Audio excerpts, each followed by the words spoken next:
এমন একটা জায়গায় এসেছি যে দুর্নীতিবাজদেরকে আমরা পুরস্কৃত করি, দুর্নীতিবাজদেরকে বিভিন্ন অনুষ্ঠানে আয়োজনে প্রধান অতিথি করি।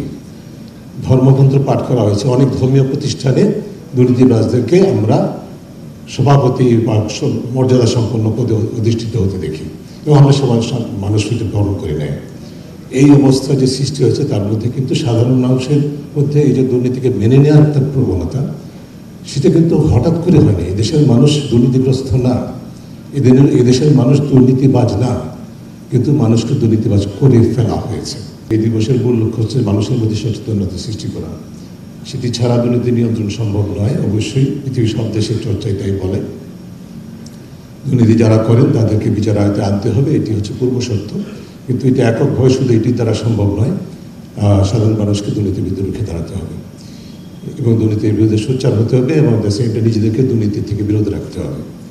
এই যে কথাগুলো, সেটা থেকে সম্পূর্ণ উল্টো একটা জায়গায় কিন্তু আমরা অনেস্টলি বুকে হাত দিয়ে বলতে পারি সবাই, এমন একটা অবস্থা সৃষ্টি করা হয়েছে যারা দুর্নীতি করেন তারা রাষ্ট্র কাঠামো এমনভাবে দখল করে ফেলেছেন যে এই দুর্নীতিটাকে, যারা দুর্নীতি করেন তাদেরকে বিচারহীনতা দেওয়ার পাশাপাশি এই বার্তাটা দেওয়া হয়েছে বিভিন্ন প্রাতিষ্ঠানিক, আইনি এবং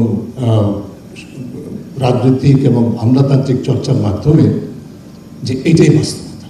আপনি পৃথিবীর কোন দেশে আপনি বলবেন যে প্রতি বছর বাজেটের সময় একটা ঘোষণা দেওয়া হয় যে কালো টাকা বৈধতা দেওয়া হবে? শুধু তাই নয়, কোনো কোনো দেশে সাময়িক পদক্ষেপ হিসেবে সেটা করা হয়েছে, তার মধ্যে সায়েন্টিফিক ভিত্তি থাকতে পারে। আমরা ধারাবাহিকভাবে কালো টাকায় বৈধতার সুযোগ করে দিচ্ছি এবং বলছি দুদক সহ কোনো প্রতিষ্ঠান তাকে প্রশ্ন করতে পারবে না। কতজন এই সুযোগটা নিয়ে কালো টাকা বৈধতা দিয়েছেন সেটি অন্য আলোচনার বিষয়, কিন্তু এইটা কি বার্তা সমাজকে দিচ্ছে? আমি যে আজকে তরুণদেরকে সম্পৃক্ত করে দুর্নীতির বিরুদ্ধে সোচ্চার হওয়ার যে আন্দোলন, এই যে আজকের দুর্নীতি বিরোধী আন্তর্জাতিক দুর্নীতি দিবসের যে মূল প্রতিপাদ্য তারুণ্যের শক্তি, আমি যখন তরুণদের কাছে গিয়ে বলি যে তোমরা দুর্নীতির বিরুদ্ধে সোচ্চার হও, সে যদি আমাকে বলে, আঙ্গুল দিয়ে চোখে বলে, আমাকে যদি বলে আপনি এক কথা কেন বলছেন? আপনার রাষ্ট্র, আপনার সরকার তো কিছু চুরি করার জন্য। সরকার বলছে প্রতিনিয়ত তুমি দুর্নীতি করো, সারা বছরের শেষে আমার কাছে আসলেই তোমাকে কালো টাকা আমি বৈধ করে দিব। কাজে আপনি কোন থেকে এই কথা বলছেন? আপনি তো অবৈধ কথা বলছেন। এই কথা আমাকে শুনতে হয়, শুনতে হয়েছে। আমি অনেস্টলি বলছি, শুনতে হয়েছে। এই যে অবস্থা সৃষ্টি করা হয়েছে, আমরা তারপরে তরুণদের সাথে কথা বলি। সময় খুবই কম, একটি ব্যক্তিগত অভিজ্ঞতার কথা বলি। অসংখ্যবার এই অভিজ্ঞতার মুখোমুখি আমার হতে হয়েছে। তরুণদের সাথে, শিশুদের সাথে, বাচ্চাদের সাথে আমরা কথা বলি, নৈতিকতার কথা বলি, আদর্শলিপির কথা বলি। তোমার আদর্শলিপি পড়ার সৌভাগ্য হয় নাই তোমাদের, আমাদের প্রজন্ম আমরা পড়েছিলাম। এর মধ্যে সদা সত্য কথা বলিব, সকালে উঠে মনে মনে বলি, সারাদিন ভালো হয়ে চলি। বাচ্চাগুলো শুনে মুগ্ধ হবে।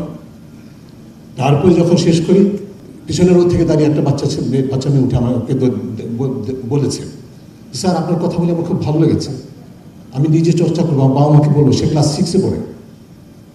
বাবা মাকে বলবো, বন্ধু বান্ধবকেও বলবো। কিন্তু আপনাকে আমার একটা প্রশ্ন, আপনি যে বললেন আদর্শলিপি আমরা পড়ি না, আগের প্রজন্ম পড়েছে। যারা আদর্শলিপি পড়ে বড় হয়েছে তারাই তো আজকে বড় বড় দুর্নীতিবাজ।